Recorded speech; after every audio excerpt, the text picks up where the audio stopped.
Bonjour les amis, petit point sur les vibes du 14 août, en cette veille de la fête de Marie, avec toute la symbolique qu'elle représente pour certains.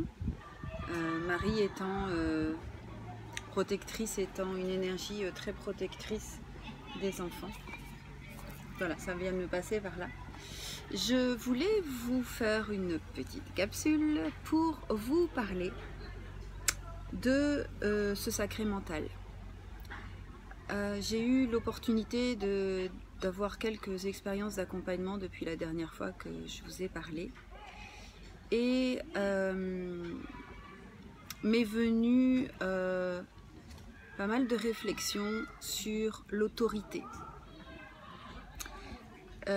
Pour faire un petit rappel, l'autorité ne signifie pas avoir du pouvoir, mais ça vient de auctoritas en latin, l'auctoritas étant l'apanage des sénateurs qui n'avaient pas en soi un pouvoir de force, mais plutôt un pouvoir de sagesse, puisqu'ils étaient considérés comme les sages, et que la sagesse était non pas quelque chose qui se donnait ou s'octroyait, mais s'obtenait par l'expérience. Aujourd'hui, la notion d'autorité est souvent confondue avec le pouvoir, et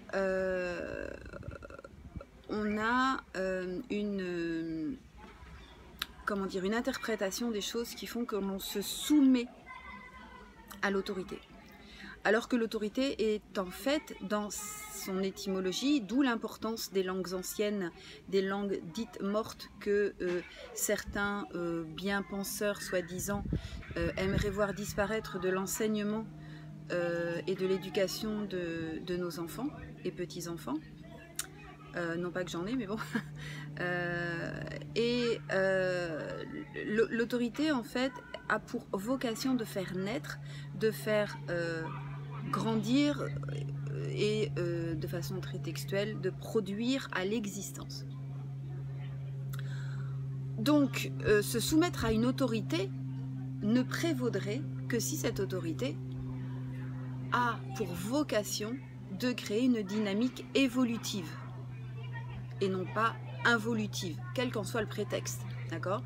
Ce qui veut dire quoi ? Ce qui veut dire qu'aujourd'hui, si nous étions dans une dynamique évolutive, nous aurions des consignes, des dynamiques, des législations qui chercheraient à faire en sorte que les gens sans puissance, comme on dit en anglais, empower, plutôt que de les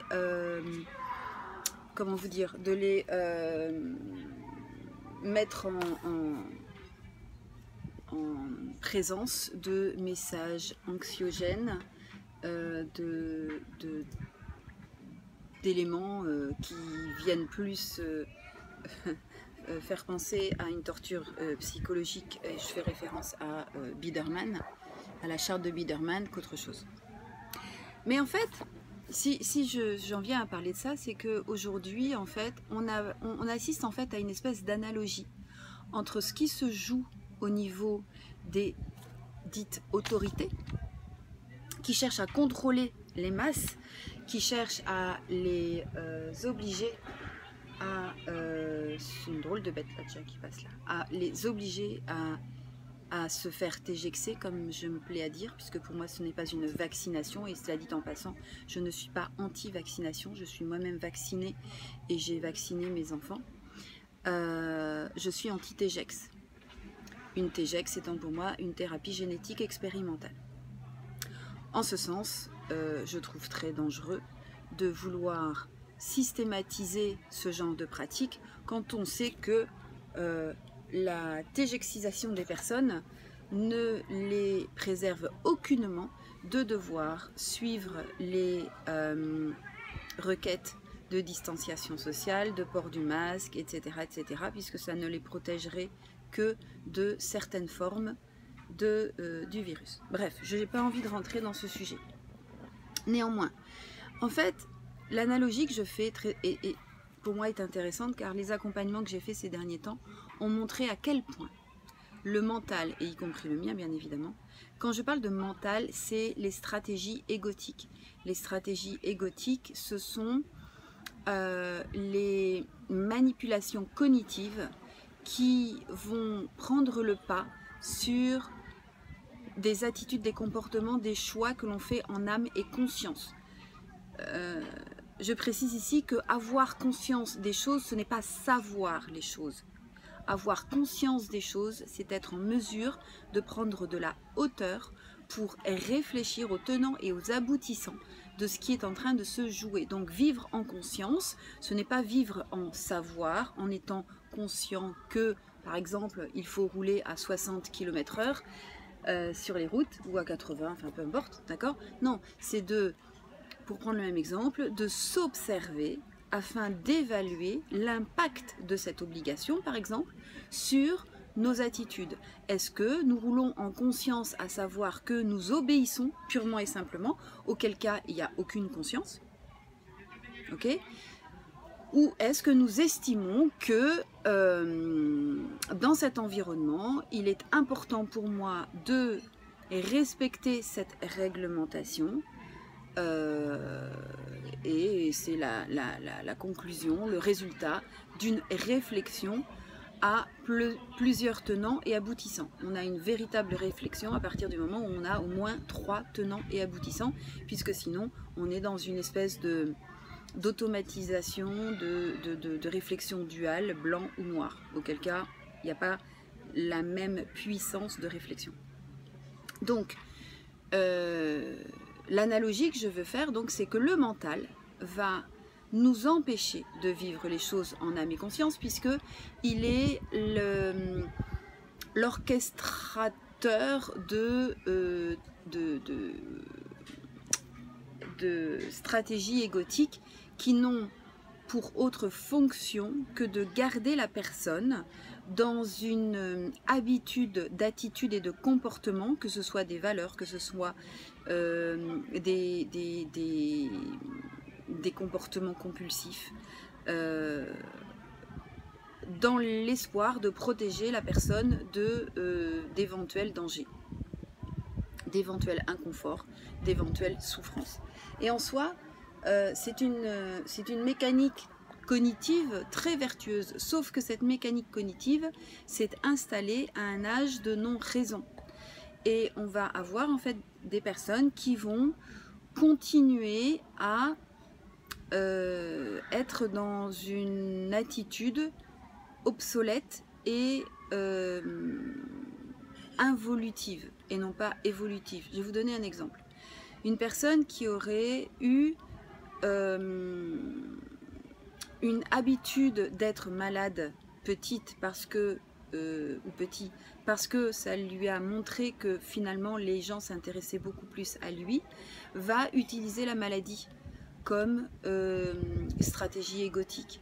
Mais ça peut être aussi le mensonge, ça peut être aussi l'obéissance, ça peut être aussi la provocation, ça peut être aussi la perversion narcissique. Il peut y avoir autant de cas que de différences et que de personnalités différentes. Ça veut dire quoi? Ça veut dire que devenu adulte, nous n'avons plus le même besoin de sécurité. En tout cas, nous ne sommes pas censés avoir le même besoin puisque nous avons autorité sur nous-mêmes. Nous sommes censés pouvoir faire des choix en âme et conscience. Nous sommes censés pouvoir réfléchir par nous-mêmes, ce que l'école ne fait peut-être pas très très bien en France. Et je vous dis ça non pas par jugement hâtif, mais parce que mes enfants sont allés et dans des systèmes étrangers, anglo-saxons pour ne pas les nommer, et dans le système français. Et j'ai pu comparer les deux systèmes sur l'effet que ça a eu sur mes propres enfants. Bref, c'est une parenthèse. Et qu'aujourd'hui, je ne suis pas une professionnelle et que j'espère que ça a changé. Les parents pourront le confirmer en commentaire s'ils en ont envie, ou l'infirmer. Donc, nous sommes censés avoir autorité sur nos propres systèmes de fonctionnement. Sauf que ce que je remarque, c'est que le mental a cette puissance hypnotique pour cacher les systèmes qui sont devenus obsolètes. Donc, l'idée, c'est de pouvoir s'auto-observer et de questionner toutes les pensées qui vous viennent. Je respecte la limitation de vitesse de 60 ou 80 km/h, pour reprendre cet exemple. Pourquoi? Pourquoi, en 2 mots? Est-ce juste ou pas? Et bien évidemment, dans de nombreux cas, je vous rappelle que notre code de la loi date de 1800, du 19e siècle, donc c'est le code Napoléon, excusez-moi de ma pauvre connaissance dans les précisions de cette page historique et juridique. En tout cas, il a plus de 200 ans. Non, qu'est-ce que je raconte? N'importe quoi, il a plus de 150 ans. Donc est-ce que c'est toujours adapté? Je n'en sais rien. Bref, tout ça pour vous dire que il est important d'évaluer les raisons pour lesquelles je fais les choses, toutes les choses. Et bien évidemment, ça demande énormément d'énergie, mais c'est grâce à ce questionnement et cette auto-observation que nous serons capables de vivre en âme et conscience. Et en fait, et j'en terminerai là-dessus, ce qui se passe aujourd'hui avec nos gouvernements, en 2 mots, c'est que finalement, ils cherchent à avoir autorité sur nos vies, comme notre mental a autorité sur notre vie et sur nos choix et sur notre liberté, notre souveraineté. Nous ne pouvons être souverains et nous ne pourrons vivre une vie souveraine que si nous avons autorité sur notre vie, autorité sur nos stratégies d'ego obsolètes, autorité sur nos désirs, autorité sur ce que nous voulons faire. Et pour cela, en tout cas, c'est ce que je fais aujourd'hui, c'est ce que j'explore aujourd'hui parce que c'est assez récent.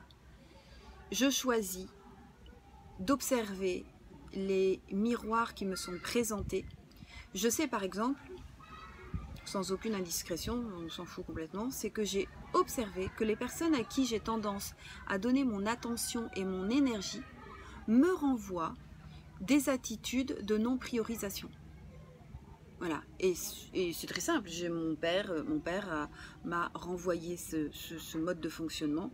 Je n'ai pas été la priorité pour mon père en tant que petite fille, non pas que j'attendais de mon père qu'il sacrifie sa vie pour moi, loin de là, parce que c'est finalement un autre schéma, mais dans un équilibre, il avait toujours une autre priorité que moi. En tout cas, c'est comme ça que je l'ai perçu, à tort ou à raison. Donc ça, je me suis rendu compte de ça et je me suis rendu compte qu'au final, j'accordais mon énergie, mon affection, mon amour à des personnes qui avaient toujours mieux à faire, mieux à choisir que moi.